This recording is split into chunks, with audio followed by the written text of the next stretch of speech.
আরজি করের রায় নিয়ে, কিন্তু আমি যেহেতু হেলিতে ছিলাম বলে আমি ডিটেলসটা এখনো শুনিনি। তো আপনাদের কাছ থেকেই শুনলাম যে এটা নাকি যাবজ্জীবন দেওয়া হয়েছে।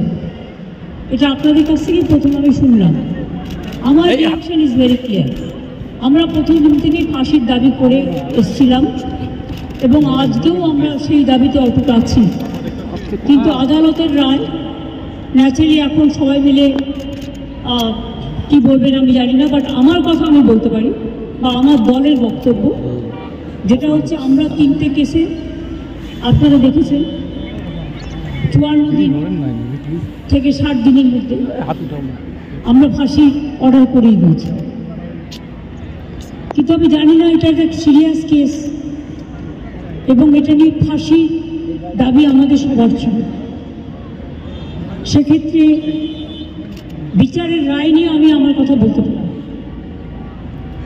আমরা এটাই বলেছিলাম, আমাদের হাতে কেসটা থাকে আমরা কিন্তু অনেক দিন আগেই ফাঁসির অর্ডার দিয়ে দিতে পারতাম, ফাঁসির অর্ডার করে দিতে পারতাম। আমি জানি না কিভাবে লড়াই করেছেন, কি করেছেন, কি যুক্তি, আপনারা তো লয়াররা জানেন। সুতরাং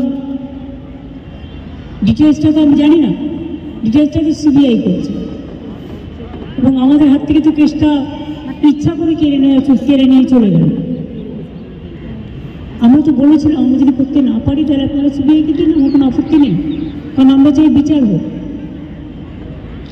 এই নরক বিচারদের চরমতম শাস্তি হওয়া উচিত। দিদি, সিবিআই তদন্তে কি কোনো ত্রুটি রয়েছে?